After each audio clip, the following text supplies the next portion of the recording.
One of the first things you notice about Hanna Hughes is her huge smile.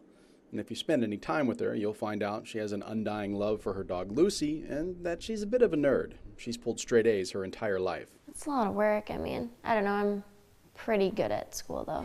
So are you happy with it? I guess right now I like anatomy and physiology because I like the teacher a lot. The Lourdes High School senior is also a hardcore soccer fan. I liked the physical aspect of it, like just getting out and like being able to like push people around and stuff because I'm more of like a nice person, but then to like have the opportunity to like go out and just have fun with it. That love of soccer has never changed, but Hannah's life did in early 2010. I like went to the doctor and they just had me doing like physical therapy and stuff because I thought that I like pulled a muscle or something in my back.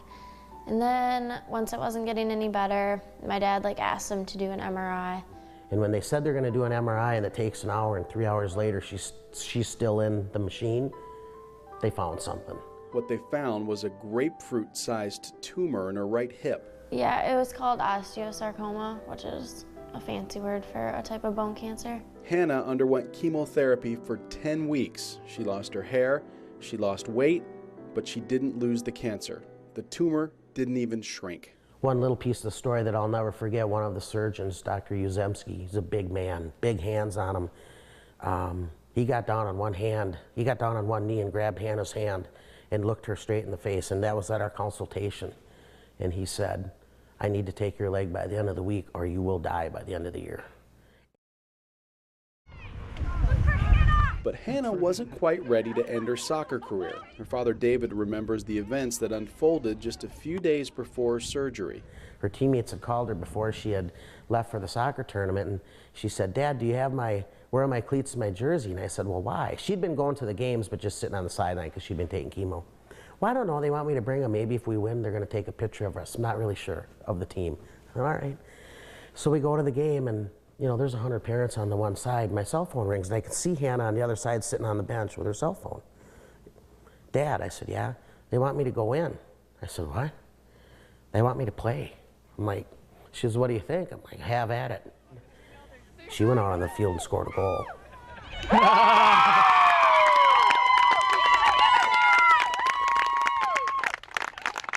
That was the last time she ever played on a soccer field.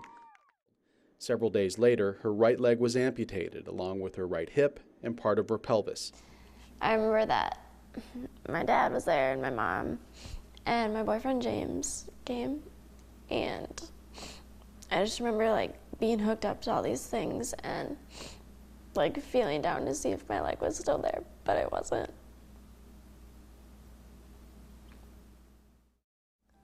Well, obviously it's scary and you wonder like why me and everything, but in the end it was ultimately like the right thing to do because obviously I'm still here. Still here, and according to her soccer coach, still the same person. I nominated Hanna for a whole bunch of reasons. Number one, I think that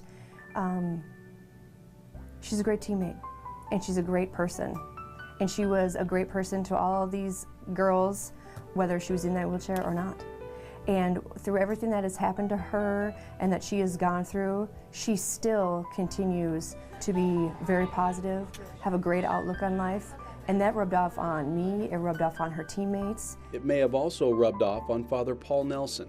Oh, I think Hanna for the rest of her life will be a powerful, influential person because she has the disposition, she has the intelligence, she has the spirit, the courage, whatever you'd want to call it, to just deal with life as it is. I was gonna go on. And like many other high school seniors, that life will soon include college. Well, I got accepted to UMD a couple weeks ago, so I'm gonna go to college in Duluth, even though it's gonna be cold.